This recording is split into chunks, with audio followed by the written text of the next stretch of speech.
श्रीमन्महागणाधिपतये नमः।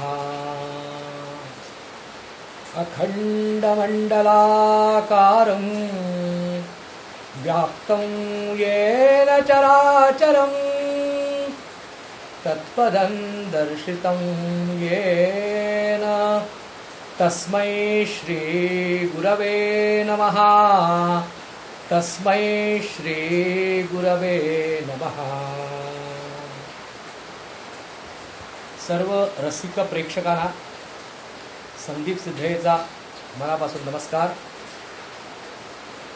आपण पुरोहित सेवा जनकल्याण प्रतिष्ठान या संस्थेच्या माध्यमातून हा कार्यक्रम पाहत आहात। पुरोहित सेवा जनकल्याण प्रतिष्ठान ही संस्था आमचे एक मित्र श्री धनंजय काळे, राहणार माजलगाव, जिल्हा बीड,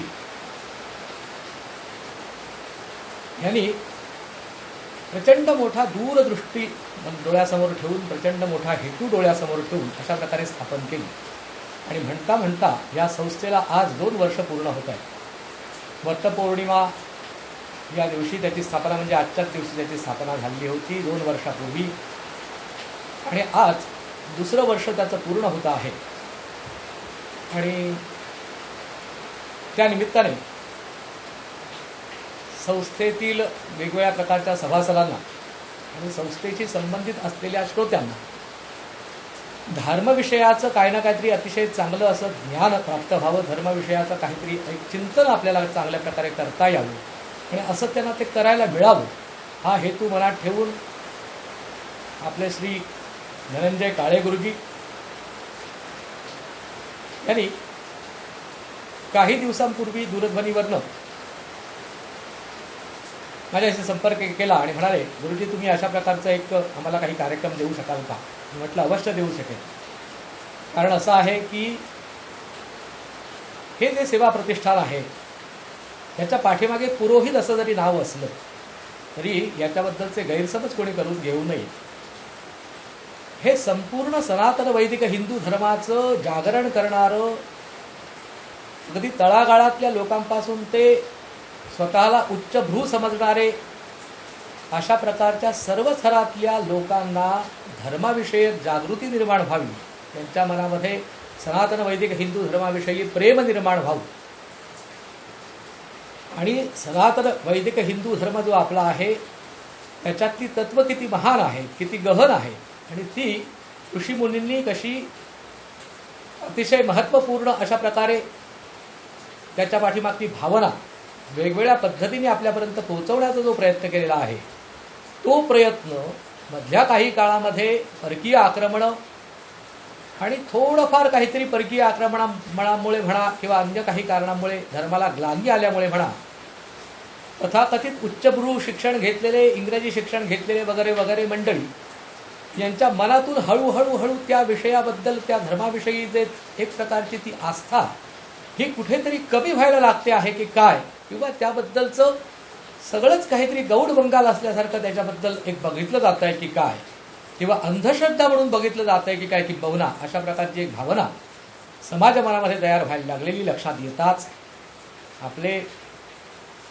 मित्र सुहृद श्री धनंजय नातू गुरुजी यांच्या मनात आलं की अशा प्रकारची एक संस्था स्थापन करावी आणि सगळ्या तळागाळातल्या माणसांपासून ते उच्चभ्रू सगळ्या मंडळींपर्यंत जास्तीत जास्त लोकांना स्वधर्माविषयी प्रेम कसं निर्माण होईल, त्याचं आचरण करायची इच्छा कशी निर्माण होईल याविषयी जे काही जमेल, फुलना फुलाची पाकळी, खारीची मदत, काय ते असेल तसं जेवढं जमेल तेवढं जास्तीत जास्त करायचं असा विचार त्यांनी मनात आणला आणि त्यांनी या विचाराचंच एक सुंदर अशा प्रकारचं फूल म्हणा किंवा हळूहळू आता ते फलधारणा व्हायला लागली आहे, अशा प्रकारचं हे पुरोहित सेवा जनकल्याण प्रतिष्ठान नावाने ही संस्था स्थापन करून नानाविध प्रकारचे उपक्रम त्यांनी सुरू केलेले आहेत। गेल्या 2 वर्षामध्ये त्यांनी जे काही छोटे छोटे उपक्रम राबवलेत, दिसायला अतिशय छोटे आहेत पण ते इतकं महान कार्य करून गेलेत, तर थोडक्यात 1-2 वाक्यात मी आपल्याला परिचय करून देतो। खरं म्हणजे ह्या संस्थेशी मी प्रत्यक्षपणे जरी संबंधित नसलो तरी एक धर्माचा सच्चा एक भक्त म्हणा किंवा धर्माचा एक प्रकारचा एक अनुयायी म्हणा. म्हणून जिथे जिथे धर्माचं काहीतरी कार्य चालतं ती सगळी भूमी, ते सगळं ठिकाण, ती सगळे माणसं माझी आपली आहे. अशा भावनेतून मला जे काही मला थोडंसं जे काही कळलं आहे त्याचं थोडक्यात आपल्याला सांगतो की ऑनलाईन संस्कार वर्ग चालवणे म्हणा, स्त्री भ्रूण हत्या वगैरे वगैरे सगळे प्रकार आपण ऐकून आपल्याला माहीत झालेले आहेत. सामाजिक जागृती त्याविषयी चालू आहे. आपला सनातन वैदिक हिंदू धर्म हा स्त्री म्हणजे जगदंबेचं स्वरूप अशा प्रकारचं आपल्याला वर्णन सांगतो आणि अशा प्रकारे वागायला लावतो. पण प्रत्यक्ष असं आचरण घडताना आपल्याला दिसत नाही. कित्येक तळागाळातली मंडळी मुलगा जन्माला आला तर त्याचं सगळं उत्साहाने सगळं काही करतात, त्याची जन्मपत्रिका बनवणं म्हणा किंवा अन्य काही करणं. पण मुलगी जन्माला आली तर तिच्याविषयी कित्येक ठिकाणी काय विचार केले जातात हे आपण तर जाणताच, आपल्याला वेगळं सांगण्याची आवश्यकता नाही. तर म्हणून मुलगी जन्माला आलेली तुम्ही फक्त तिची जन्मतारीख, वेळ, ठिकाण आणि नाव हे सगळं कळवा की ही संस्था आपल्याला आपल्या घरपोच त्या मुलीची जन्मपत्रिका विनामूल्य आणि त्यासाठी लागणारा टपाल किंवा कुरिअरचा खर्चसुद्धा न घेता घरपोच करणार अशा प्रकारची योजना आपल्या काळे गुरुजींनी जाहीर केली. आणि 2 वर्षात हा म्हणता सुमारे 3000 अशा प्रकारच्या मुली जन्माला आलेल्या त्यांच्या पत्रिका ह्या विनामूल्य ह्या मुलीच्या पालकांच्या घरी किंवा त्या मुलीच्या घरी प्रत्यक्ष टपालद्वारा म्हणा किंवा कुरिअरद्वारा पोच करण्याचं जे श्रेय आहे ते अर्थातच ह्या काळे गुरुजींना जातं. ऑनलाईन संस्कार वर्ग, दैनंदिन पंचांग, विशेष काही सणवार असले तर त्याच्या संबंधीची माहिती यूट्यूब, फेसबुक, व्हॉट्सॲप हे जे काही समाज माध्यमं आजकाल उपलब्ध आहेत त्या सगळ्यांचा जास्तीत जास्त आणि उत्तम प्रकारे वापर करून हे लोकांपर्यंत पोहोचवण्याचं जे अतिशय महान कार्य यांनी अंगीकारलेलं आहे त्या कार्याला पाहून मी लगेच त्यांचं हे आमंत्रण स्वीकारलं.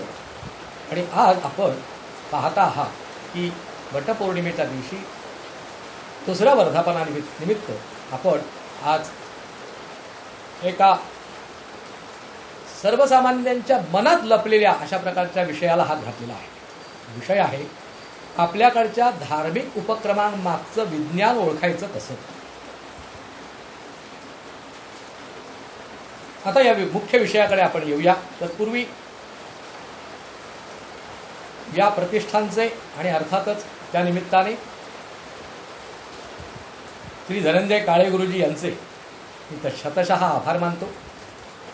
मला हे व्यासपीठ वापरायला दिलं आणि व्यासपीठ वापरायला दिलं म्हणण्यापेक्षा धर्माबद्दल जी काही माझ्या मनात असलेली भावना आहे ती व्यक्त करण्यासाठी जिथे जिथे म्हणून मला व्यासपीठ उपलब्ध होईल तिथे तिथे मी शक्य तितका जगदंबेच्या कृपेने धर्मविषयक ज्ञान प्रसारित करण्याचा प्रयत्न करत असतो. मी सर्वज्ञ नाही हे पहिल्यांदाच सांगतो. किंबहुना सर्वज्ञच कुठला, धर्माच्या राज्यामधला विद्यार्थ्यांमधला त्यांच्या दासानुदास मी शोभेन तोही कदाचित शोभणार नाही, इतक्या अल्पमतीचा मी मनुष्य. पण धर्माविषयी अत्यंत प्रेम, जगदंबेविषयी म्हणजे अर्थात परमात्म्याविषयी, ब्रह्माविषयी अत्यंत प्रेम आणि त्याविषयी प्रेम बाळगणाऱ्या मंडळींबद्दलचा सुहृद असं असल्यामुळे हे आमंत्रण स्वीकारलेलं आहे. तेव्हा भाषण पूर्ण झाल्यानंतर आभार मानण्याऐवजी मी आताच संस्थेचे आणि काळे गुरुजींचे आभार मानून ठेवतो आणि आपण आता मुख्य विषयाला अर्थातच सुरुवात करूया. धार्मिक उपक्रमांमागील विज्ञान जाणावे कसे. आता आपल्याला या शब्दांमधल्या आधी काही गोष्टी जाणून घ्याव्या लागतील, मगच आपल्याला पुढे जाता येईल.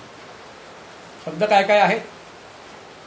धार्मिक उपक्रम आणि त्या पाठीमागचं विज्ञान आणि ते जाणायचं, या 3 प्रक्रिया आपल्याला लक्षात घ्याव्या लागतील, 3 गोष्टी समजून घ्याव्या लागतील. धार्मिक उपक्रम हा विषय बघण्याआधी आपण बघूया की कारण धार्मिक उपक्रम आपण दैनंदिन जीवनात पाहतच असतो. आजच वटपौर्णिमेनिमित्त सुहासिनी स्त्रिया वडाकडे गेलेल्या आहेत.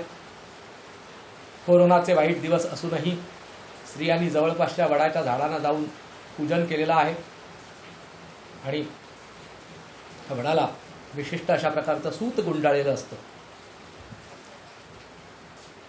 आणि ब्रह्मा सावित्री नावाच्या देवतेचं पूजन करून त्यांना अशी प्रार्थना केलेली आहे की हे ब्रह्मा सावित्री देवतांनो, जे तुम्ही वडाच्या झाडाच्या मुळाशी वास करता, जसं सावित्रीला सत्यवानाच्या अल्पायुषी अवस्थेतून बाहेर काढून सावित्रीने जसं स्वतःचं जीवन हे लौकिक अर्थाने तर श्रेष्ठ केलंच केलं, पण पारमार्थिक अर्थाने सुद्धा उच्च अशा प्रकारचं करून घेतलं, तसं आमचं होवो अशा प्रकारची जणू काही त्याच्यात प्रार्थना आहे.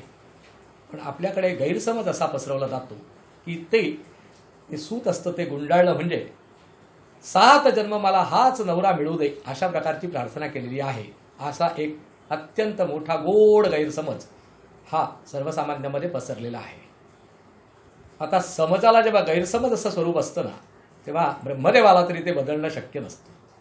कारण गैरसमज तो सांगून सवरून तो काही करून समज म्हणून जर स्वीकारायचाच असं एखाद्या व्यक्तीने ठरवलं, तर तो गैर कोणता आणि अगैर कोणता हे कळणं भारी कठीण. सगळ्या प्रकारच्या पोथ्या पुराणं ढुंडाळून बघा. या ब्रह्मा सावित्रीच्या पूजनाच्या निमित्ताने जो संकल्प दिलेला आहे, त्या संकल्पामध्ये 7 जन्म आता असलेला पतीच पुन्हा मला परत परत वारंवार मिळावा अशा प्रकारे कुठे प्रार्थना केलेली जर आपल्याला आढळली, तर त्या पोथीची कुठलीही प्रत मला लवकरात लवकर किंवा आमच्या काळे गुरुजींना लवकरात लवकर पाठवण्याची मी आपल्याला विनंती करतो. त्या पोथीत ती चूक आहे असं पण मी आपल्याला सांगेन, समजा चुकून असं सापडलं तर. पण 99.99 म्हणजे किंबहुना 100% अशा प्रकारचा संकल्प कोणत्याही जुन्या पोथी पुराणामध्ये आलेला नाही. तर सौभाग्य म्हणजे केवळ नवऱ्याचं आयुष्य, पंगू अवस्थेतला नवरा वगैरे असं नव्हे. जो नवरा धर्माचरणाने अतिशय उत्तम वागणारा असेल आणि किंबहुना आपण जर धर्माचरणामध्ये जर स्त्री स्वतः काहीतरी कमी जास्त करून बसली असेल, तर तिचा पती उत्तम धर्माचरणी असल्यामुळे त्याने तिला योग्य पथावर आणण्यासाठी सहाय्य आणि मार्गदर्शन करायचं आहे आणि मित्रत्वाच्या नात्याने करायचं आहे. आणि त्याच्या नेमकं विरुद्ध समजा पती काही कारणास्तव अधर्माचं आचरण करतोय अशी जर परिस्थिती निर्माण झाली, तर त्याच्या पत्नीने म्हणजे त्या स्त्रीने त्या पतीला धर्मावर आणण्याच्या मार्गावरती आणण्यासाठी जे लागणारे सहाय्य आहे, मैत्रीच्या माध्यमातून, उपदेशाच्या माध्यमातून आणि किंबहुना काही कठोर पावलं उचलावी लागली तरी त्या माध्यमातून त्या धर्माचा प्रचार म्हणजे प्रचार म्हणण्यापेक्षा त्याचं आचरण करण्याच्या दृष्टिकोनातून पती पत्नीने एकमेकाला उन्नत मार्गावर घेऊन जाणं आणि हे सहाय्य आणि ही एकमेकांना मिळणारी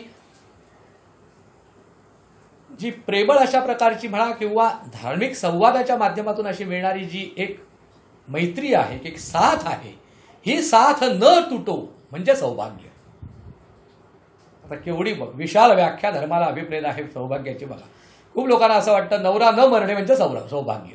नुसता तो कुंकवाला धनी असलेला नवरा मिळावा अशा प्रकारची इच्छा स्त्रीने करावी असं जर धर्मशास्त्र सांगत असेल, तर अशा धर्मशास्त्राचा मी धिक्कार करतो, स्पष्ट शब्दात सांगतो. पण गमतीचा भाग असा आहे की धर्मशास्त्रातली जितकी काही मला शक्य होती ती पुस्तकं ढुंढाळून बघितल्यानंतर किंवा त्याच्याबद्दल मध्ये सखोल गेल्यानंतर असं लक्षात आलं की सौभाग्य म्हणजे जो काही सामान्य लोकांच्या मनामध्ये जो एक प्रकारचा समज म्हणा किंवा गैरसमज पसरलेला आहे, तो प्रत्यक्ष तसा नसून सौभाग्य म्हणजे आत्ता जसं मी सांगितलं निरामय आयुष्य दोघांचंही, आणि मुख्य म्हणजे धर्ममार्गावर चालणारं आयुष्य आणि जास्तीत जास्त पती पत्नींची एकमेकांना साथ, हे आहे सौभाग्याचा अर्थ. आणि त्याच्यातच अर्थात लौकिक सगळा अशा प्रकारचा उत्कर्ष आला म्हणजे संतती आली, संततीचं सौख्य आलं. म्हणजे केवळ संतती प्राप्त होऊन नाही, तिचं त्यांचं शिक्षण, लौकिक शिक्षण, धर्मशिक्षण, त्यांच्या पुढच्या आयुष्यातली उन्नती आणि इहलौकिक सुखभोग, म्हणजे या लौकिक जगामध्ये तर त्यांना सुखोपभोग भले तो क्षणिक का असेना, पण तो जेवढा शक्य असेल तेवढा प्राप्त होऊन मृत्यूनंतर उत्तमातली उत्तम गती प्राप्त व्हावी, या सगळ्याला मिळून सौभाग्य म्हटलेलं आहे. असं सौभाग्य मला मिळावं, ते कुणासारखं मिळावं, तर पतीला प्रत्यक्ष यम घेऊन जात होता, त्याचे प्राण हरण करून घेऊन गेलेलाच होता, जात होता केवळ नव्हे तर गेलेलाच होता. अशा यमाचं प्रत्यक्ष सावित्रीला दर्शन झालं आणि यमाशी अत्यंत संवाद करून आणि यमाला प्रसन्न करून घेऊन यमाला विशिष्ट प्रकारच्या शब्दजालामध्ये गुंगवून आणि यमाकडनं आपल्या पतीचे प्राण नुसते परतच आणले नाही, तर पतीबरोबर उत्तम धर्माचरणाने अतिशय उच्च अशा दर्जाचं धार्मिक आयुष्य अशा प्रकारचं जगून दाखवणारी सावित्री, सत्यवानाची पत्नी, हिच्यासारखं सौभाग्य मला प्राप्त होवो म्हणून वटपौर्णिमेच्या दिवशी हे अशा प्रकारचं व्रत करायचं असतं. आता एवढा धार्मिक विषय त्याच्या पाठीमागे असताना सुद्धा आपण त्याच्या टिवल्या बावल्या उडवण्याच्या पलीकडे काहीही करत नाही. एवढं सगळं का सांगावं लागलं? कारण आजच्या दिवसाचं औचित्य आणि विशेषतः ह्या द्वितीय वर्धापनाच्या दिवसाचं नेमकं औचित्य हेच आहे, म्हणून आपल्याला ही मागची पूर्वपीठिका सांगावी लागली. अशा प्रकारचे धार्मिक उपक्रम आपण वर्षभरात शेकडो बघतो, किंबहुना असा एकही दिवस नसेल ज्या दिवशी काही धार्मिक कार्यक्रम नाही. मग अशा प्रकारचे हे सगळे धार्मिक कार्यक्रम ह्या केवळ अंधश्रद्धा आहेत का हो? केवळ काही भाकड कथा आहेत का?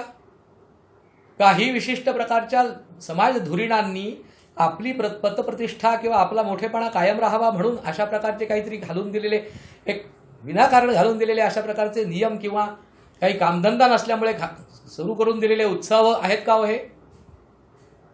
आपण जर शांतपणे विचार केला तर आपल्याला असं लक्षात येईल की ह्या उत्सवापाठीमागे धर्मशास्त्रीय विज्ञान आहे आणि त्याचबरोबर आपण आजकाल ज्याला सायन्स असं म्हणतो तेही विज्ञान आहे. आता ह्या दोन्ही पैलूंना आपल्याला जाणून घ्यावं लागेल. ते कितीही जाणून घेतलं तरी कमीत कमी 7-8 तास जरी याच्यावरती चर्चा केली, चिंतन केलं, तरीही ते संपणार नाही आहे अशा प्रकारचं चिंतन आहे. पण कार्यक्रमाचा एक विशिष्ट एक कालमर्यादेचा एक आपल्याला एक दिलेला एक सीमा मर्यादा दिलेली असते, एक कालावधी दिलेला असतो आणि त्या कालावधीमध्ये आपण हे कार्य पूर्ण करणं गरजेचं असतं. म्हणून आपण 2 महत्त्वाचे पैलू बघूया.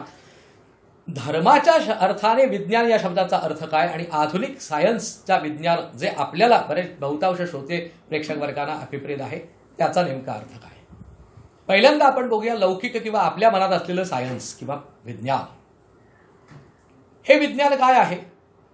तर एकेकाळी आपल्याकडे हा जो मोबाईल आहे प्रकार हा नव्हता, तत्पूर्वी टेलिफोन नव्हता, तत्पूर्वी टीव्ही नव्हता, तत्पूर्वी अमुक नव्हतं, तमुक नव्हतं. हे सगळं शोधण्याचं कार्य जे झालेलं आहे ना ते या विज्ञानामुळे झालं आहे. म्हणजे वैज्ञानिक प्रगती झाली आहे असं आपण म्हणतो. पण ही वैज्ञानिक प्रगती व्हायच्या आधी लोकांकडे मनोरंजनाची साधनं नव्हती का? सुखोपभोगाची काही साधनं नव्हती असं आपल्याला म्हणायचं आहे का?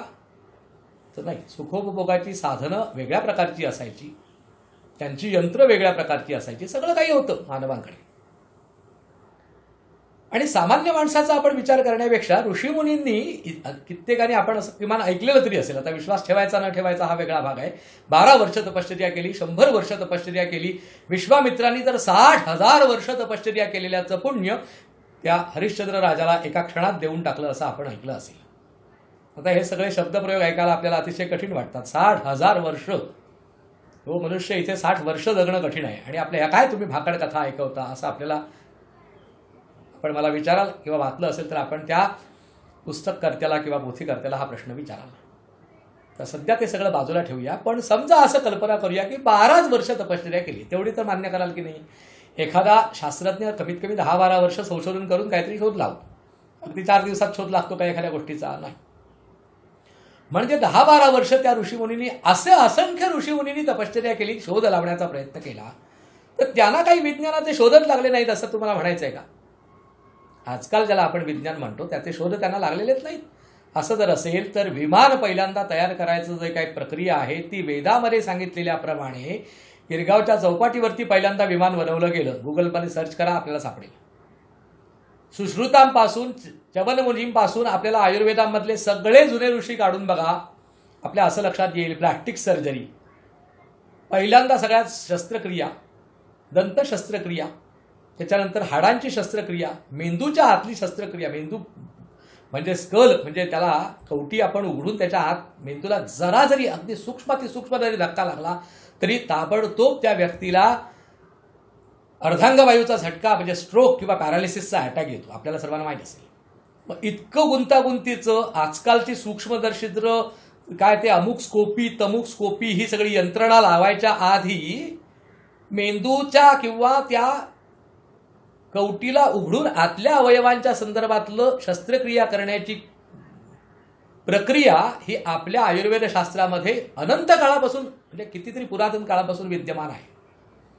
गर्भामध्ये बाळ कसं वाढत जातं त्याच्या संदर्भातली दिलेली माहिती आपल्या शास्त्रामध्ये जशी सांगितलेली आहे त्यातला एकही अक्षर चूक असलेल्याचं आतापर्यंत कुठल्याही शास्त्रज्ञाला, जैवशास्त्रज्ञाला सिद्ध करता आलेलं नाही. किंबहुना तेच बरोबर आहे असं पुन्हा पुन्हा प्रतिपादन केलं जातं आजकालच्या आधुनिक विज्ञानाच्या माध्यमातून. पदार्थ हा अतिशय छोट्या अणूपासून बनलेला आहे असा कणाद नावाच्या ऋषींनी लावलेला असलेला सिद्धांत आपल्याकडे आहे. आपण 6 शास्त्र असं म्हणतो. न्याय, सांख्य, योग, वैशेषिक, पूर्वमीमांसा आणि उत्तरमीमांसा नावाची 6 शास्त्र प्रचलित आहेत. त्याच्यात काही पाठभेदही आहेत, त्या सगळ्या आपल्याला असं सांगत बसत नाही.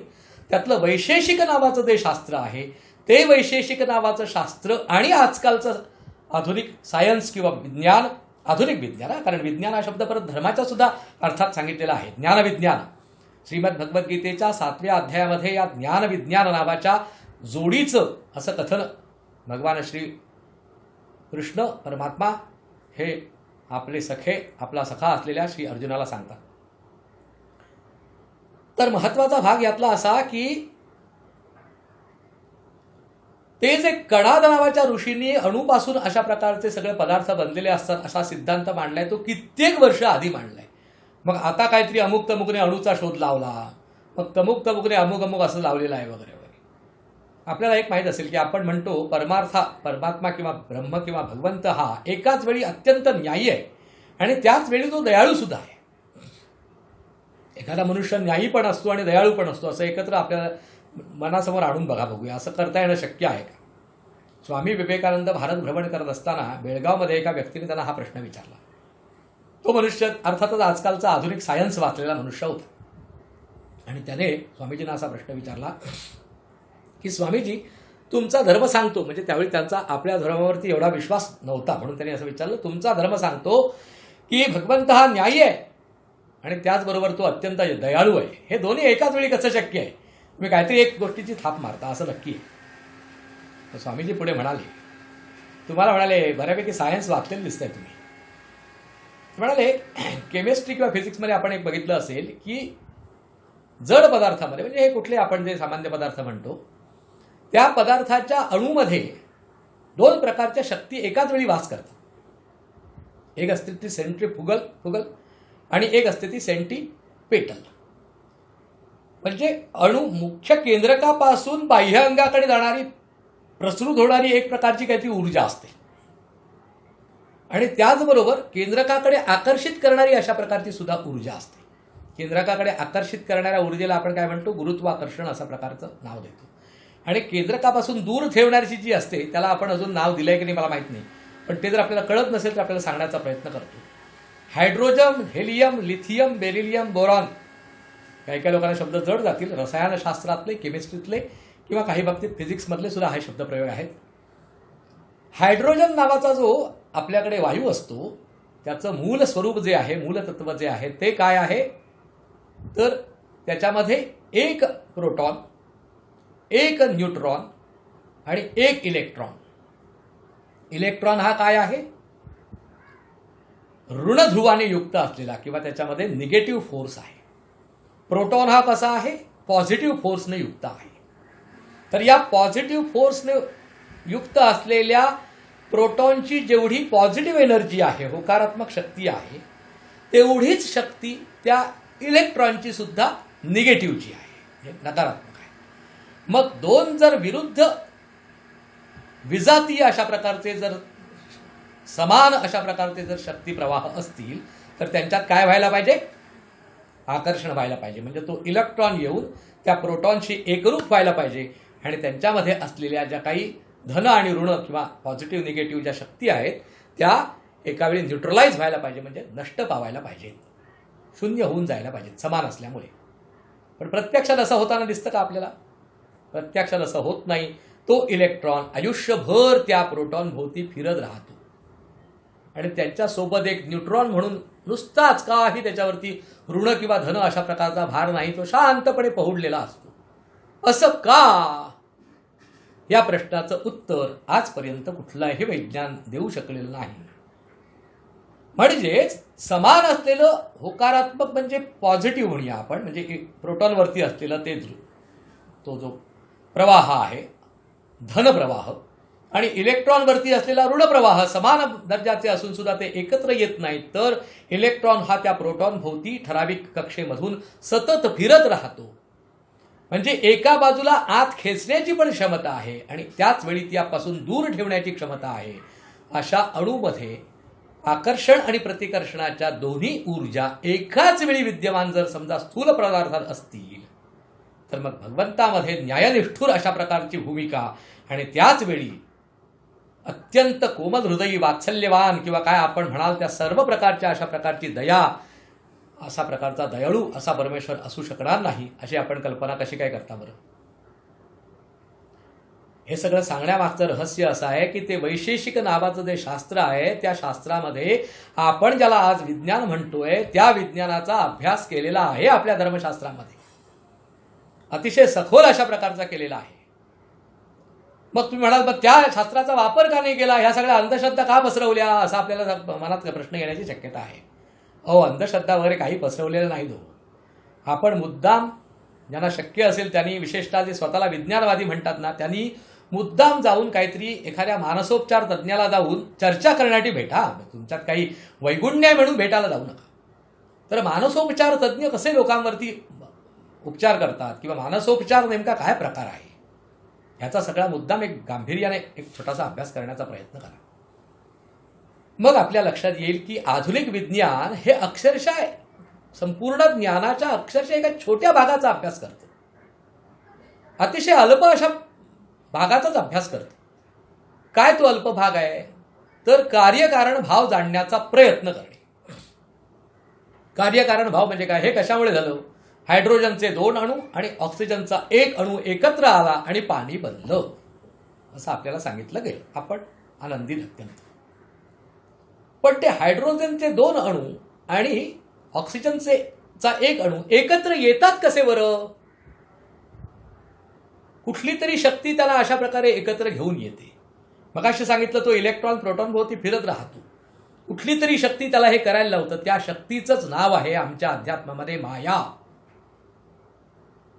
आणि आपल्याला पटत नसेल तर सांगतो योग्यता. थोडासा विषय भरकटणार आहे पण त्याला इलाज नाही, कारण आधुनिक विज्ञानवादी लोकांना आमचा धर्म काय आहे हे समजून सांगण्याची गरज आहे. आणि अर्थातच धर्मापाठीमागच्या ह्या उपक्रमांपाठीमागचं विज्ञान काय आहे ते आपल्याला सांगायचं आहे. त्यामुळे सामान्य माणसांना आधी विज्ञान काय आहे जाणून घ्यावं लागेल, विज्ञानाची दृष्टी जाणून घ्यावी लागेल आणि मग धर्माची दृष्टी जाणून घ्यावी लागेल आणि मग दोघांची सांगड घालता येणं शक्य आहे. म्हणून हा सगळा प्रपंच चाललेला आहे. मला तुम्ही सांगा, हायड्रोजनचा हेलियम होतो म्हणजे काय होतं, तर हायड्रोजनमध्ये 1 प्रोटॉन 1 न्यूट्रॉन आणि 1 इलेक्ट्रॉन असतो. त्याची संख्या 2 प्रोटॉन 2 न्यूट्रॉन आणि 2 इलेक्ट्रॉन अशी झाली की त्याचा हेलियम होतो. आणि गमतीचा भाग असा आहे की त्यातले जे 2 इलेक्ट्रॉन असतात ते बरोबर जणू काही समोरासमोर अशा प्रकारे राहतात. एकमेकाला चिकटण्याचा संभवत नाही, कारण ते समान त्याच्यावरती भार आहे किंवा करंट आहे, कसला निगेटिव्ह करंट. आणि प्रोटॉन जे आहेत ते 2 एकत्र राहतात. आता 2 एकत्र राहण्यासाठी ते दोघांवरती धनध्रुव आहे, म्हणजे दोघांवरती पॉझिटिव्ह करंट आहे. पॉझिटिव्ह एनर्जी असलेले 2 प्रोटॉन वेगवेगळे आहेत असं तुम्ही स्वतः शास्त्रच मान्य करतं. ते एकत्र इमाने इतबारे राहतात. कसे काय बरं? त्या एकाची संख्या 2 झाल्यानंतर सगळे रासायनिक गुणधर्म पूर्णपणे बदलून जातात. असं कसं? ही रासायनिक अभिक्रिया, याचंच नाव आहे माया. त्या दोनामध्ये अजून एक तिसरा मिळाला ना, 3 प्रोटॉन 3 न्यूट्रॉन आणि 3 इलेक्ट्रॉन एकत्र आले. न्यूट्रॉन कधी कमी जास्त असू शकतात ना, त्यातली एक परत ती आणखीन एक गमतीचा तो सखोल अभ्यास खूप आणखीन आहे, तो सगळा सांगत बसत नाही. पण सर्वसामान्य जनरल नॉलेज ज्याला आपण म्हणतात तसं आपण घेऊया. तर तो 2 ऐवजी 3 झाला. 3 प्रोटॉन 3 इलेक्ट्रॉन 3 न्यूट्रॉन असा प्रकार झाला की त्याचं होतं लिथियम. आणि ते हायड्रोजन आणि हेलियम पासून भलतंच वेगळं असतं. मग होतं बेरिलियम, मग होतं बोरॉन वगैरे वगैरे वगैरे वगैरे होत होत सगळ्या प्रकारची मूलद्रव्य जी निसर्गात सापडतात ती अशा प्रकारे तयार होतात. आणि हे एकदा योजना सापडल्यानंतर अशा प्रकारे आपण कृत्रिमरित्या हे प्रोटॉन इलेक्ट्रॉन न्यूट्रॉन वाढवून आणखीन मूलद्रव्य तयार करता येऊ शकतात का, हे मानवाने शोधण्याचा प्रयत्न केला. त्याच्यात त्याला थोडंफार यशही आलं. पण ते यश का आलं, तर ती माया तोपर्यंतच आपल्याला वश असेल, तोपर्यंत ज्यात यश येणार. ज्या दिवशी ती वश असणार नाही, आपल्याला आताच भविष्य सांगून ठेवतो, तेव्हा त्याच्या पुढचं मूलद्रव्य शोधता येणं माणसाला शक्य होणार नाही. मी म्हणाल काय अंधविश्वास आहे तुमचा. आता सांगून ठेवतो भविष्य, आधी सांगितलं तर त्याला भविष्य म्हणतात. तर असो, सांगण्याचा भावार्थ असा आहे की एकाचे 2 इलेक्ट्रॉन, फक्त एक इलेक्ट्रॉन वाढल्यानंतर सगळं रासायनिक गुणधर्म बदलतात. मग 2च पहिल्या कक्षेत फक्त 2च इलेक्ट्रॉन राहतात, त्याच्या पुढच्या कक्षेत जास्तीत जास्त 8च इलेक्ट्रॉन राहतात, 8पेक्षा कमी असलेले त्याच एका कक्षेमध्ये राहतात. आणि ते 2 आणि हे 8 मिळून अजून वाढले की त्याच्या पुढची अजून एक नवीन कक्षा तयार होते. हे सगळं काय प्रकरण आहे? त्यातल्या इलेक्ट्रॉनला म्हणतात रजोगुण, प्रोटॉनला म्हणतात तमोगुण आणि न्यूट्रॉनला म्हणतात सत्वगुण. आपल्या वेदांत शास्त्रामध्ये काय सांगितलं आहे की ही सगळी जी माया आहे ती त्रिगुणात्मिका आहे. सत्वगुण, रजोगुण, तमोगुण या 3 गुणांपासून ही माया बनलेली आहे. आणि या मायेच्या परेय काय आहे? ब्रह्म आहे. आणि ते ब्रह्म या मायेचं उत्पादकच आहे. त्याच्या आतूनच ती माया निर्माण झाली आहे.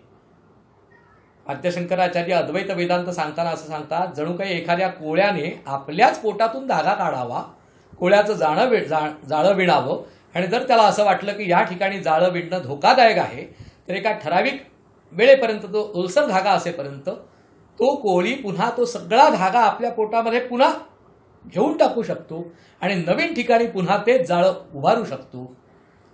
परमेश्वर जणू काही अशाच प्रकारे अनंत ब्रह्मांड स्वतःच्या आतूनच तयार करतो आणि पुन्हा तो आपल्या आतच समेटून घेतो. या प्रकाराला उत्पत्ती, स्थिती आणि लय असं आपण आपल्या सनातन वैदिक हिंदू धर्माच्या तत्त्वज्ञानाप्रमाणे म्हणतो. आणि सायन्सच्या दृष्टिकोनातून काय होतं? समथिंग गेट्स प्रोड्यूस्ड, किंवा ते जनरेट होतं, ते काही काळ टिकतं, ऑर्डरलीनेस त्याच्यामध्ये असतो, आणि समटाईम्स काही काळानंतर ते मृत्यू पावतं किंवा नष्ट पावतं. मग अशा प्रकारे ऋषीमुनींनी, त्या कणाद नावाच्या ऋषींनी अशा प्रकारचा अणूचा शोध लावलेला होता, रेणूचा, सगळे अशा प्रकारचे वस्तू ह्या कणापासून बनलेल्या असतात पासून सगळे शोध लावलेले होते. बहुतांश गोष्टी त्यांना माहिती होत्या, पण त्याचा पुरस्कार करायचा सोडून त्यांनी धर्मविषयक ज्ञानाचा पुरस्कार केला. म्हणजे ते वेडे होते म्हणून नव्हे, तर विज्ञान हे एकांगी म्हणजे फक्त बाह्य गोष्टीचा विचार करतं. मन आणि भावना या 2 गोष्टींचा विचार विज्ञान करू शकत नाही. आणि विशेषतः नीतिमत्ता या गोष्टीचा विचार विज्ञान करू शकत नाही. आणि ह्या 3 गोष्टींची गडबड झाल्यामुळे आता बघा ना, कोरोनासारखा आपल्याकडे आजार आलेला आहे. अत्यंत अल्पाती अल्प अशा प्रकारचा, सूक्ष्मदर्शित्राखाली फक्त दिसणारा अशा प्रकारचा तो एक विषाणू, म्हणजे सुप्त अवस्थेतला. त्याला जिवंत पण म्हणता येत नाही आणि मेलेला पण म्हणता येत नाही. मेलेला का म्हणता येत नाही? योग्य वातावरण मिळालं तर तो आपल्यातून अनेक स्वतःसारखे विषाणू निर्माण करू शकतो, म्हणून तो वेळेला त्याला मेलेला म्हणता येत नाही. आणि जिवंत अशासाठी म्हणता येत नाही की तो स्वतः काहीच करू शकत नाही. परिस्थिती जोपर्यंत अनुकूल त्याला मिळत नाही, विशेषतः मानवी शरीर, आणि ते सुद्धा त्याची अंतस्त्वचा जोपर्यंत त्याला मिळत नाही, तोपर्यंत तो विषाणू काही करू शकत नाही, हे आपण बघितलंय. पण असा एक सूक्ष्म जेव्हा एक विषाणू आला, तर चंद्रावर जाणारे, सूर्यावर जाणारी भाषा करणारे, मंगळावर जाण्याची भाषा करणारे, अण्वस्त्रापासून ते वेगवेगळ्या प्रकारची भयानक नाशकारी, विनाशकारी अशा प्रकारची शस्त्रास्त्र तयार करण्यापासून ते नानाविध प्रकारची सुखोपभोगाच्या शोध लावणारी ही जी सगळी मंडळी आहेत, 1-2 नव्हे हो, जगातली जेवढी लोकसंख्या आहे ती सगळीच्या सगळी या कोरोना नावाच्या एका विषाणू समोर अक्षरशः हतबल होऊन त्याला साष्टांग प्रणिपात करती झालेली आहेत. हे आपल्या विज्ञानाचं मोठेपण आहे. याच्या विरुद्ध आपल्या धर्माने काय केलं? तर हा विज्ञानाचा दृष्टिकोन तर बारीकसा आत ठेवलेलाच आहे, पण त्याचबरोबर संपूर्ण लौकिक जीवनामधला उत्कर्ष आणि जाता जाता पारलौकिक जीवनातला उत्कर्ष असे दुहेरी विज्ञान त्यांनी आपल्या डोळ्यासमोर ठेवलेलं आहे. म्हणून श्रीमद भगवद्गीतेतल्या 7व्या अध्यायामध्ये ज्ञानविज्ञान योग असं सांगितलेलं आहे. तिथला विज्ञान नावाचा शब्द आधुनिक सायन्सला जोडण्याचा एक प्रकारचा मूर्खपणा केला गेलाय असं मी म्हणेन. वैशेषिक शास्त्र असं जास्तीत जास्त, आधुनिक वैशेषिक शास्त्र असं आपण जास्तीत जास्त सायन्सला म्हणू शकतो, कारण ते सायन्स भावनांची कदर करायला शिकलेलं नाही. मन नावाच्या वस्तूचा थांगपत्ता लावण्यात यशस्वी झालेलं नाही. मग जेव्हा ऋषीमुनी जेव्हा सांगतात आपल्याला एखादा उपक्रम, तेव्हा ते बाह्यांगाचा विचार करतात, त्यामागे आपण आजकाल ज्याला विज्ञान म्हणतोय त्याही गोष्टीचा विचार केलेला असतो, पण तो अंतर्भूत असतो, ते एक प्रकारचं बाय प्रॉडक्ट असतं. आणि त्याचबरोबर मन, भावना आणि मुख्य म्हणजे नीतिमत्ता. कसंही जगायचं का आपण? किती बायका केल्या तरी चालतं, किती व्यक्तींच्या शेजारी झोपलं तरी चालतं, वाईट शब्दात उच्चार करून सांगतो, काहीही खाल्लं तरी चालतं. आता बघा ते चीनमधले लोक काही खातात, त्याचे आपल्याला आज व्हॉट्सअपवरती आपण नानाविध प्रकारची दृश्य पाहिली आहेत आणि आपल्या लक्षात आलं असेल अशा प्रकारचं खाद्य खाण्याच्या त्या विचित्र प्रकारातूनच त्या जणू काही व्हायरसची निर्मिती झाली आहे असं कित्येक लोक सांगतायत. आणि आपल्याला इथे हळूहळू पटायला लागलंय. बघा काय काय खातात ते, काय खाण्याला ते अर्थ आहे? मनुष्य प्राणी हा खाण्यासाठी जन्माला आलाय असं आपल्याला म्हणायचंय. व ते कुठल्या तरी डिस्कवरी चॅनल आणि अमक्या तमक्या चॅनलवरती एक्सपेडिशन टू ॲनिमल किंगडम आणि काहीतरी अमुक तमुक, मग ते शोध घेण्यासाठी एक कॅमेरामन किंवा एक 2-4 कॅमेरामन आणि त्याच्यातला तो एक जो ते सगळं संयोजन करत असतो किंवा त्याला होस्ट म्हणूया किंवा अँकर म्हणूया, अशा प्रकारचा एक त्यातला धुरंधर मनुष्य त्या जंगलाच्या सफारीला निघतो. आणि मग तिथे अन्न पाणी मिळालं नाही की एक सरडा घ्यायचं, त्याची अशी मान पिरगडून टाकायची आणि उरलेला पटकन खाऊन टाकायचं. का? It gives lot of proteins. आणि काय आणखी त्याच्यातून अमुक मिळतं, काय कार्बोहायड्रेट्स मिळवण्यासाठी हे अमुक वापरा आणि तमुक मिळण्यासाठी तमुक वापरा. किती अक्षरशः म्हणजे केवळ 2+2=4 इतका सामान्य विचार केलेला आहे. त्याच्यामध्ये भावना काय असतात, भावनांमध्ये मनुष्याच्या मनावरती त्याचा काय परिणाम होतो याचा विज्ञानाने कधीही अभ्यास केलेला नाही. आधुनिक विज्ञान फक्त त्याच्या बाह्यांगावर काय परिणाम होतो, प्रोटीन्स आपल्याला मिळतात, पण प्रोटीन्स मिळण्याची झाडपाल्याच्या माध्यमातून मिळणारे प्रोटीन्स आणि अशा प्राण्यांना मारून त्याच्यापासून मिळणारे प्रोटीन्स, ह्या प्रोटीन्सच्या अंतर्ग्रहणामुळे आपल्या मन विचारांवरती काही परिणाम होतच नाही. हो, नक्की होतो. आणि ह्याचा शोध अजून विज्ञानाने लावलेला नाही, म्हणून ते अनिर्बंध कसंही वागायची परवानगी आपल्याला देतात. या अनिर्बंधतेचे जेव्हा अतिरेक होतो तेव्हा नानाविध प्रकारचे अशा प्रकारचे भीतीदायक असे आंतरिक विकार निर्माण होतात. जसं HIV एड्स हा जो प्रकार आहे तो अशा प्रकारे शरीर संबंध कुणाशी कसे ठेवायचे याच्याविषयी कुठलाही धरबंध जेव्हा राहिला नाही आणि अतिशय भोकाळलं जेव्हा हे शरीर सुख, तेव्हा परमेश्वराला जणू काळजी पडली आणि तेव्हा त्याने आंतरिक, त्याला स्वतःला यावंच लागत नाही, तो त्याने दिलेल्या ह्या चक्राच्या आतच काहीतरी अशी थोडीशी इकडे तिकडे योजना करतो की त्या योजनेच्या माध्यमातून आपोआपच आपल्यावरती प्रतिबंध लादला जातो. आणि आता त्या HIV एड्सचा वाईट परिणाम होऊ नये म्हणून काही प्रमाणात तरी का असेना नीती आपोआपच यायला लागली आहे की नाही, आपल्याला पटतंय का बघा. मग अशा प्रकारे तो सरडा खाणे, त्या घरट्यातली अशी छोटीशी नुकती जन्माला आलेली पिल्लं अशी फुंकते ती एक बाई आणि असं मटकन तोंडात टाकते. आपण व्हॉट्सअपला बघितला असेल तो प्रकार चीनमध्ये. म्हणजे खाणं पिणं कपडे लत्ते वापरणं याला नीतिमत्ता नावाचा काही धरबंधच राहिलेला नाही. बेसुमार आपण ते जे सिंथेटिक म्हणजे वेगवेगळ्या प्रकारचे कृत्रिम जे धागे आहेत त्याचा आपण वापर करतोय आणि ते आपल्याला इतकं भारी पडतंय दिवसेदिवस की त्याच्यापासून त्वचारोग किती वाढलेत आपल्याला माहिती आहे. मुद्दाम त्वचारोग तज्ज्ञांना जाऊन भेटा, विज्ञानाचाच विचार करायचा ना आपल्याला, मग त्वचारोग तज्ज्ञांना जाऊन विचारा आणि ते आपल्याला सांगतील की पूर्वी त्यांच्याकडे समजा 1-2 तासाची त्यांची OPD आहे किंवा त्यांचा तो क्लिनिक उघडा याची कल्पना करा, तर एक 4-5 वर्षापूर्वी त्यांच्याकडे जास्तीत जास्त 2 म्हणजे त्याचं केवळ नाव झालं नव्हतं किंवा गुडविल नव्हतं म्हणून नव्हे, तज्ज्ञ अशा प्रकारच्या त्वचारोग तज्ज्ञांकडे सुद्धा 2 तासामध्ये 4-5 रुग्ण अशा प्रकारचे यायचे. आता 2 तासाच्या त्या अवधीला वाढवून 6-6, 7-7 तास, सकाळी 3-4 तास, संध्याकाळी 3-4 तास असं त्वचारोग तज्ज्ञांना करावं लागलेलं आहे. आपल्या अवतीभोवती बघा अनेकांना असे विचित्र त्वचारोग होत आहेत आणि त्यावरती ते इंट्राकॉनोझॉल नावाचं एकच अँटीबायोटिक उपलब्ध आहे आणि त्याचेच मग इकडे तिकडे प्रयोग करून 200 मिलीग्राम रात्री घ्या, 100 मिलीग्राम सकाळी घ्या वगैरे वगैरे प्रयोग करून ते आटोकाट आणण्याचा आटोकाट प्रयत्न करावा लागतोय. भयानक त्वचारोग कशामुळे झालं आहे?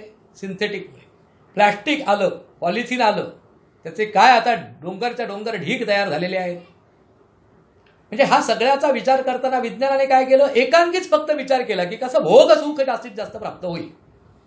पण नीतिमत्ता, मनाचे भावना, आता मला सांगा ज्या ज्या ठिकाणी श्रीमंती भरपूर आहे ना त्याच्या त्या लोकांमध्ये जास्तीत जास्त मनोविकार आपल्याला आढळतील. सर्वात जास्त आत्महत्या कुठे केल्या जातात माहिती आहे का? जिथे भरपूर श्रम केले जातात तिथे तरी एक, किंवा जिथे भरपूर पैसा आहे तिथे तरी एक. जास्तीत जास्त आत्महत्या केल्या जातात. म्हणजे मनुष्य प्राण्याला स्वतःचं जीवन नकोसं झालेलं आहे. असं जीवन नकोसं होण्यासाठी विज्ञान वापरायचं आहे का? तर नाही, असंच त्याचं उत्तर आहे. आणि हे आपल्या ऋषीमुनींना माहिती होतं आणि त्यामुळे ऋषीमुनींनी आपले सणवार उपक्रम हे अशा प्रकारे तयार केले की त्या सणवार उत्सवामध्ये विज्ञान आपण ज्याला म्हणतोय ते आहेच हो, कारण वैशेषिक शास्त्र आपल्या 6 शास्त्रामधून काढून टाकता येतच नाही. मुळात ते शास्त्र म्हणून, दर्शन म्हणून स्वीकारावंच लागतं. त्याचा अभ्यास केला जातो. अगदी महत्वाचा भाग आहे. एखाद्याला दर्शनशास्त्री असं जेव्हा आपण पदवी देणार असू किंवा असं त्याला नाव देणार असू, तेव्हा त्याने ह्या 6 दर्शनांचाच नाही तर जैन दर्शन, बौद्ध दर्शन, त्याचबरोबर चार्वाकासारख्या अज्ञेयवादी म्हणा किंवा नास्तिकांचं मत असतं त्यांचंही दर्शनाचा अभ्यास करावा लागतो. आपल्याला आश्चर्य वाटेल, नास्तिकाचं मत सांगणारे चार्वाक हे सुद्धा आपण ऋषी मानतो. आपल्या धर्माचं मोठेपण असं आहे की आपल्या धर्मामध्ये धर्मग्रंथ मानत नाहीत, देवदेवतांना मानत नाहीत, सणवाराला तर मानतच नाहीत, वेदही मानत नाहीत, तरी तो मनुष्य हा आपला सनातन वैदिक हिंदू धर्मी मनुष्य म्हणजेच हिंदू असू शकतो. हे आपल्या धर्माचं मोठेपण आहे. आपण आपल्या धर्माचे किती ग्रंथ वाचलेत मला तुम्ही सांगा? किती उपक्रम आपल्या धर्माच्या संदर्भातले आहेत? त्याच्या पाठीमागची उदात्त भावना जाणून घेण्याचा काडीचा तरी प्रयत्न केलाय का? उठसूट आपला कुठल्याही तरी ह्याच्यावरती काहीतरी लेबल लावून टाकण्याच्या पलीकडे आपण काहीही केलेलं नाही. तो गणेशोत्सव, ती दिवाळी, तो गुढीपाडवा, ती अक्षय तृतीया, काय काय त्याच्या पाठीमागे खूप खूप एकेका सणाविषयी सांगायचं झालं ना तरी कमीत कमी 1-1 तास लागेल, इतकं त्याच्या पाठीमागे खूप उदात्त असं तत्वज्ञान आहे. आणि त्या तत्वज्ञानाचा एक घटक नक्की विज्ञान हा सुद्धा आहे, ज्याला आपण आधुनिक विज्ञान म्हणतायत ते. पण ते जर शोधून काढायचं असेल तर काय होतं माहिती आहे का? आपण जाणार आहोत मोठ्या रत्नांच्या एखाद्या मोठ्याशा जवाहिराकडे किंवा एखाद्या रत्नाच्या विक्रेत्याकडे आणि कुठलं तरी एकांगी एकच रत्न जाऊन बघून येणार आहोत का हो? त्याच्याकडे तर नवरत्न नव्हे, हजारो रत्नांची नुसती खाण आहे. इतकं त्याच्याकडे प्रदर्शनी लागली आहे जणू काही. आणि ती बघायची सोडून आपण एक विशिष्ट प्रकारचं रत्नच जाऊन त्याच्यातलं पारखण्याचा प्रयत्न करतो आहोत. साखरेचा म्हणून कारखाना काढायचा, मुख्य उत्पादन काय आहे? साखर आहे. मग ते उरलेलं जे काही चिपाडं राहतात त्याचं काय करायचं? त्याच्यापासून मद्य बनवायचं, अन्य काय उरतं त्याच्यापासून खत बनवायचं, अन्य काय काय प्रत्येकाचा वापर करणं ही त्याच्यातली योजना, अतिशय स्तुत्य योजना आहे. पण म्हणून ऊसापासून आपण मद्य तयार करतो असा आपण शब्दप्रयोग वापरतो का? नाही. आपण शब्दप्रयोग काय वापरतो? ऊसापासून आपण साखर किंवा गूळ तयार करतो आणि मग योगायोगाने उरलेल्या चोथ्यापासून आपण मद्य बनवतो. म्हणजेच आपले जे धार्मिक उपक्रम आहेत त्याच्या पाठीमागची धर्मभावना, नीतिमत्ता, त्याच्या पाठीमागे असणारं भावनिक आणि मनाच्या उभारीसाठी येणारे त्याच्यातली ज्या योजना आहेत, मानसोपचार तज्ज्ञ मगाशी आपल्याला सांगितलं त्यांच्याकडे जाऊन मुद्दाम बघायचं. आपल्या असं लक्षात येईल जणू काही ते आपला धर्म त्या रुग्णाला अप्रत्यक्षरित्या शिकवतायत आणि तेव्हा कुठे तो रुग्ण त्याच्या मूळ पदावर येण्याचा प्रयत्न करतोय. आणि त्याला वेगवेगळ्या प्रकारची औषधं गोळ्या दिल्या जातात. त्या काय आहेत? तर मेंदूमध्ये वेगवेगळ्या प्रकारची जी रसायनं तयार होतात, नैसर्गिकरित्या तयार होतात, जेवढ्या म्हणून आपण भावभावना म्हणून आपल्याला आनंद झाला, एखादा खेळ जिंकला म्हणून आनंद झाला, आपला देश खेळात जिंकला म्हणून आनंद झाला, अमुक एका विशिष्ट ह्याच्यामध्ये आपण उत्तीर्ण झालो किंवा त्याच्यात जास्त गुण मिळाले म्हणून, अमुक एक पदार्थ मिळाला म्हणून, अमुक एक चांगलं पाहायला मिळालं म्हणून, अमुक ऐकायला आला म्हणून, अशा प्रकारचे आनंद किंवा सुख वाटणारे जे काही, समाधान वाटणारे जे काही प्रसंग आहेत, या प्रत्येक प्रसंगामागे मेंदूमध्ये विशिष्ट प्रकारची रसायनं, ही त्याला म्हणतात एक प्रकारची केमिकल्स म्हणूया किंवा त्याला संप्रेरक, ही आपोआप कुठल्या तरी एका विशिष्ट भागामध्ये ती सृजन पावतात किंवा अशी जन्म घेतात आणि त्यातली काही काळानंतर ती आपोआपच मेंदूमध्ये पुन्हा सक करून घेतली जातात, सक्षम म्हणजे परत आपल्यातच रिझवून घेतली जातात. ही प्रक्रिया नैसर्गिकरित्या इतकी जबरदस्त होते की अशी प्रक्रिया होते इथपर्यंतच विज्ञानाला शोध लागलेला आहे. आणि मग त्यांनी असं शोधून काढलं की एन्झायटीज किंवा डिप्रेशन हे तयार होण्यासाठी कुठलं अशा प्रकारचं सिक्रिएट होतं केमिकल मेंदूतून, ते एकतर मारून टाकण्याचा प्रयत्न करायचा किंवा जे आनंद किंवा उत्साह निर्माण करते ते पुन्हा निर्माण करण्यासाठी काहीतरी द्यायची औषधं, अशा प्रकारे औषधं देण्याचा प्रयत्न केला जातो. पण या कृत्रिम औषधांनी कितपत यश येतं ते मुद्दाम आपण त्या मानसोपचार तज्ज्ञांना विचारा. ते मानसोपचार तज्ज्ञ आपल्याला असं सांगतील की शेवटी त्या माणसाला स्वतःच्या स्वयंसूचनांच्या साहाय्याने, अन्य काही उभारी येणाऱ्या वातावरणाच्या साहाय्याने, आणखीन योग्य प्रकारचे योग केल्यामुळे, योग म्हणजे विशिष्ट प्रकारच्या शारीर प्रक्रिया, योगा आपण ज्याला म्हणतात, शवासन इत्यादी स्वयंसूचना या मानसोपचार तज्ज्ञांनी त्यांना ते काही मनात भरवून हिप्नोथेरपी अन्य काय काय माध्यमातून त्यांना स्वतःच्या मनाला उभारी आणण्याचा स्वतः प्रयत्न करून जेव्हा त्याच्या मेंदूमध्ये ती संप्रेरक आपोआप निर्माण व्हायला सुरुवात होते तेव्हाच तो रुग्ण बरा होतो. औषधांनी तो बरा होत नाही असं आपल्याला त्या मानसोपचार तज्ज्ञांकडनं कळेल. म्हणजे विज्ञानाने कितीही प्रगती केली असली तरी मन नावाच्या रसायनाचा अजूनही त्यांना व्यवस्थित शोध लागलेला नाही. आणि आपल्याला सांगून ठेवतो तो पूर्णपणे कधीही लागणं शक्य नाही. कारण मन एव मनुष्याणाम कारणम बंधमोक्षयोः.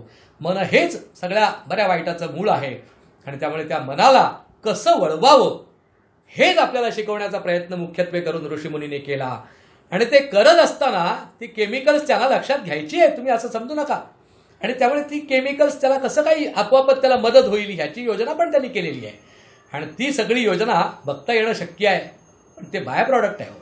त्याचाच जर विचार करायला झाला, उसाचा साखर कारखाना म्हणून बघायला गेला आणि मुख्य साखरेचं उत्पादन कसं होतं हे अभ्यासायचं सोडून खत कसं तयार होतं आणि मद्य कसं तयार होतं याचा अभ्यास करायला आपण जास्त वेळ देणार आहोत का, हा स्वतःच्या मनाला प्रश्न विचारून बघायचा. आणि जर आपल्याला वाटलं हो हो आम्हाला मद्य कसं तयार करतात तेच फक्त जाणून घ्यायचं आहे असं जर आपल्या मनाने नक्की झालं तर धर्मशास्त्राचा काहीही अभ्यास करण्याची आवश्यकता नाही. फक्त पाठीमागचं विज्ञान शोधण्याचा प्रयत्न करा. पण ते धर्म उपक्रम जे ऋषीमुनींनी घालून दिलेले आहेत ना ते सर्वांगीण विकासाच्या दृष्टिकोनातून आहेत. ऋतूला विचारात घेतलेला आहे, काल विचारात घेतलेला आहे, परिस्थिती विचारात घेतलेली आहे, मनुष्य प्राण्याच्या शरीराच्या गरजा विचारात घेतलेल्या आहेत, त्याच्या भावभावना कशा असतील, त्याच्यात होणारे बदल असतील, ह्या सगळ्यांचा विचार करून ते उपक्रम बनवले गेलेले आहेत. त्याशिवाय परत काही देशकालादी अनुसारता म्हणजे काही उत्तर भारतातच करायचे असतात, काही दक्षिण भारतात असतात. प्रांतागणिक त्याचं ते करण्याचं स्वरूप आहे ते सुद्धा ऋषीमुनींनी बदलून दिलेलं आपल्याला असं आढळेल. त्या सगळ्या पाठीमागे नक्कीच विज्ञान आहे ज्याला आपण विज्ञान म्हणता.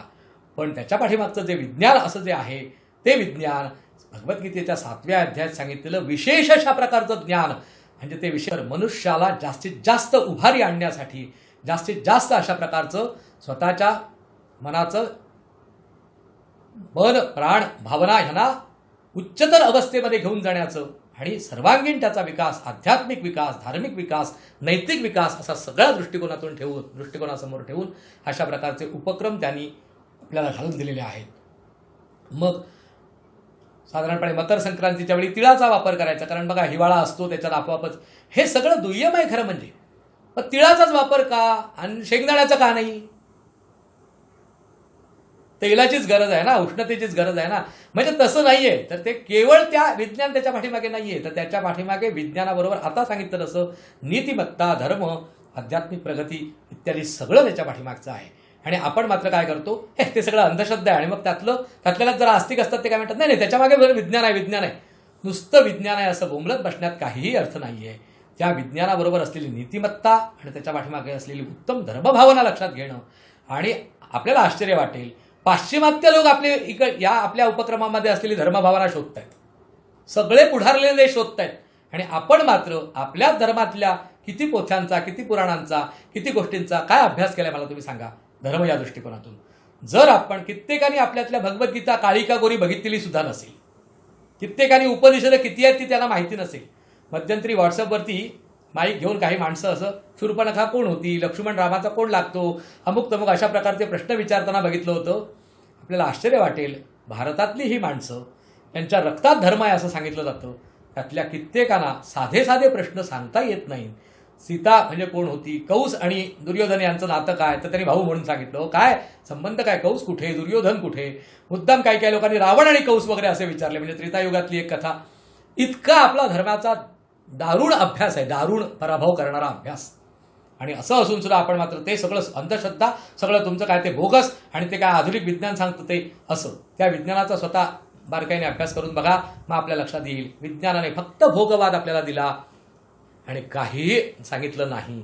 आणि म्हणूनच जेव्हा सर्व प्रकारच्या शास्त्रज्ञांनी एकत्र येऊन जगात देवच नावाची वस्तू अस्तित्वात नाही असं सिद्ध करण्याचा प्रयत्न केला, तेव्हा आईन्स्टाईन सगळ्यात पहिल्यांदा उठून उभा राहिला आणि म्हणाला, जोपर्यंत मनाचा आणि बुद्धीचा शोध लागत नाही, I understand with respect to my mind or brain, unless and until I know the values and ingredients and the process, everything about my brain and my mind, I can't reach to any conclusion about whether God exist or not. परमेश्वर जगात खरोखरच आहे की नाही याचं तोपर्यंत मी शोध लावू शकत नाही, जोपर्यंत माझ्या मनाचा अथांग महासागर जो काय आहे त्याचा मला शोध लागत नाही, माझ्या बुद्धिमत्तेचा मला शोध लागत नाही, माझ्या मेंदूचं कार्य जोपर्यंत मला कळत नाही, तोपर्यंत ज्ञान म्हणजे माझ्या मेंदूने दिलेलं उत्तर एवढंच मी जोपर्यंत समजतोय तोपर्यंत ते सत्य आहे कशावरून. असं आईन्स्टाईन सारख्या माणसाने जेव्हा सांगितलं तेव्हा लोकांना मान्य करावं लागलं की देव नाही वगैरे अशा प्रकारचं सिद्ध करणं सोपं नाही.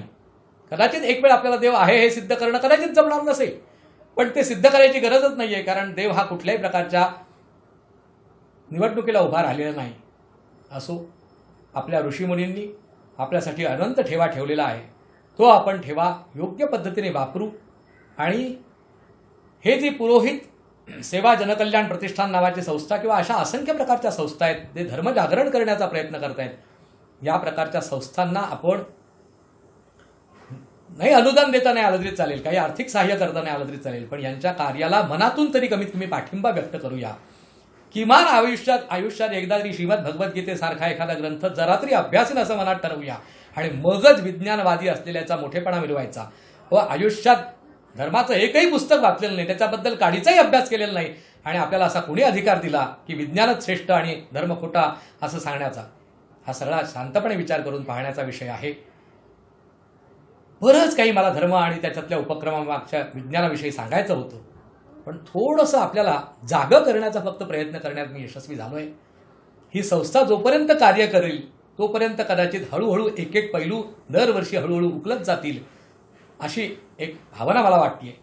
अशा प्रकारे जे जे ह्या संस्थेचे सभासद आहेत ते आणि त्याचबरोबर संस्थेचे सभासद नाही आहेत पण धर्मविषयाचे अत्यंत जिज्ञासू अशा प्रकारची जी मंडळी आहेत त्या सर्वांना धर्मविषयक ज्ञान लवकरात लवकर आणि क्रमाने हळूहळू प्राप्त होत जावं आणि त्यांच्यावरती असलेलं मायेचं पटल दूर होऊन त्यांना आपल्या स्वधर्माविषयीचं प्रेम वाटो. म्हणजे माऊली ज्ञानोबांच्या भाषेत सांगायचं म्हणजे विश्व स्वधर्म सूर्ये पाहो किंवा सूर्यो पाहो अशा प्रकारचं सगळ्यांचं हो अशी इच्छा व्यक्त करतो. पुन्हा एकदा काळे गुरुजींचे आभार मानतो, आपल्या सर्व रसिक प्रेक्षकांचे आभार मानतो आणि आजच्या वटपौर्णिमेच्या दिवशी धर्माच्या उपक्रमापाठीमागील विज्ञान सांगण्याचा अतिशय थोडासा प्रयत्न माझ्याकडनं झाला आहे, तो आपल्याला गोड वाटला असेल अशी कल्पना करतो. सर्वांना नमस्कार, धन्यवाद. नर्मदे हर.